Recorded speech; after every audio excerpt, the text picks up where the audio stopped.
Hey everyone, my name is Matt and welcome back to the channel, and today I'm going to be bringing you my review of Scream 6. This will be a spoiler review. I will let you know once I get into spoilers. I will keep it as non-spoiler as possible up front just to give you an overall, but I will be getting into some details, so if you haven't seen the movie and you still want to, I'll give you a warning so I don't spoil anything for you. Just to give you my overall thoughts, as you could probably tell from the title of this video, very disappointed. I didn't go into this movie with very high expectations because, look, Scream is one of my favorite franchises. When I heard that Neve Campbell was not going to be returning, seeing that this was also going to be taking place in New York City and a couple other things, I didn't have very high expectations. And I will say this, when I started watching the movie, once we started getting into it, I was like, okay, maybe this has potential to turn out pretty well. But it's like the people who are writing this and directing this were at the line. They were right there and they could have made the jump to make this really kind of shocking in some ways. They could have made some twists that would have made this a very good movie, but they chickened out and they took it the safe way, which really, really sucks. I'm not that disappointed. It just sucks that they clearly could have made this a very good movie, but then they decided not to. A couple other things that really made this movie bad. The acting was terrible. Oh, wow. Really, really bad. Jenna Ortega did a really good job, but everybody else in this film, for the most part, did awful. Courtney Cox is Courtney Cox. She did okay.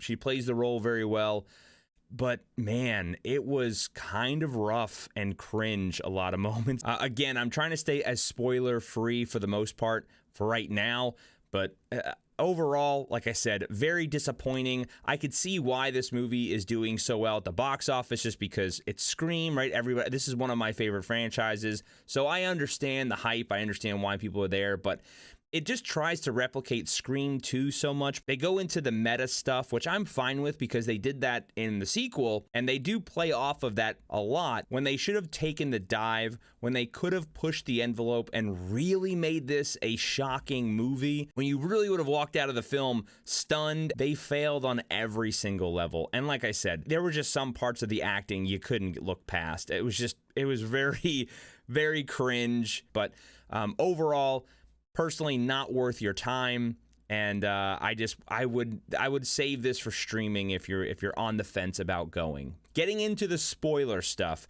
So look, as I said with the setting, New York City, I was a little skeptical about it because it didn't make a lot of sense with it being such a big city, and it shows that either the writers don't know anything about New York City, or they anticipate that the majority of the people who are going to be watching this are not from New York City or nor have never been there. Listen, I understand what they were trying to do. I understand they needed to move the story along, but the fact that Samantha is getting noticed by people in New York City is bonkers. There's no way that that would happen. There's no way. I don't care. She's not a celebrity.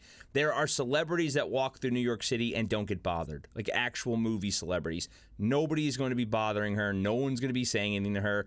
That's just a stupid challenge that she's got to overcome throughout the movie. It was very, very dumb. Let's talk about the acting. The acting was terrible. Like I said, Jenna Ortega did a really good job. The girl who plays Samantha, the sister, not very good at all. She's okay. She's not the worst, but dear God, some of these others are so cringe. The girl who plays Randy's niece, she's very cringe. The secret boyfriend that Samantha is dating, he is borderline stupid. Like, the worst acting I've ever seen. I remember him from She-Hulk. He is terrible. Every time he is on screen, it reminds me of like SpongeBob Caveman. He is so bad at acting. It is ridiculous. So getting into the actual story, plot, and then the killers. They bring back Kirby, which is not believable to me, okay? She should have been dead. And they even say in the movie she died for a couple minutes or a couple seconds and came back. If you want to use that as a device to bring her back, fine. But the fact that they bring her back as an FBI agent and that she's working alone on a case doesn't make any sense. Anyone that has a functioning brain would laugh at that idea. That was so stupid. If they wanted to involve her as maybe a cop working in New York City, That would have made a lot more sense. I didn't really like her character anyway. I didn't really see the need to bring her back, but based on the rumors that I had heard about this movie, bringing her back into it would have made a little bit of sense if they pushed the envelope and they went the route that I thought they were going. I had heard over the rumor mill and whatnot that the killers were going to be Stu from the original, that he never died, the TV landing on him never officially killed him, and they were going to bring him back. As we saw throughout the trailers and whatnot leading up to this movie, seeing the older, decrepit Scream masks, and then at the very beginning of the movie, how they have that kind of twist, I was like, okay, maybe they are going that route. And the way that they tied all these murders to the other killings from the past, like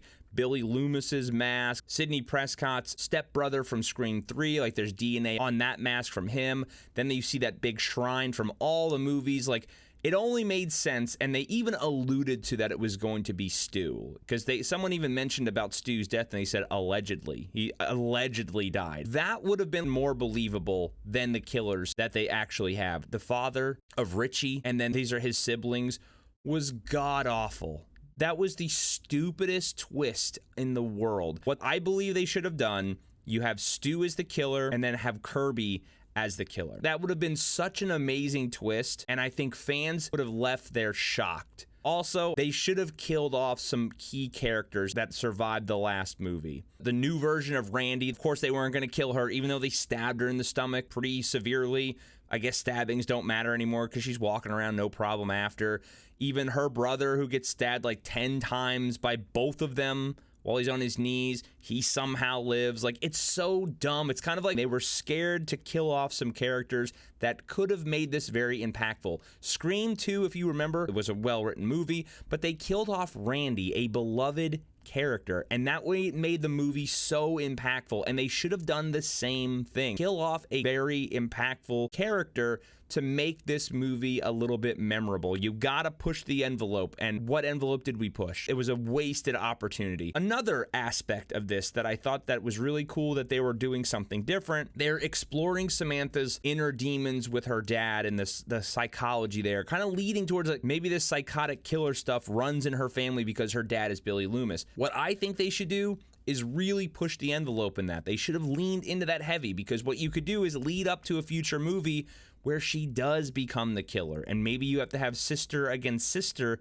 down the road. They should be teasing that, because that's a different aspect of Scream that we've never saw, and that's something completely fresh and new. But it's like, for whatever reason, you can't put these girls in any kind of negative light. And I just think that was really bad. Like I said, besides the acting being terrible, the cop dad was terrible. The fact that all of this surrounded Richie, and they're making Richie out to be this like Richie's the most unforgettable character in the entire Scream franchise. He was terrible. Nobody cares about him.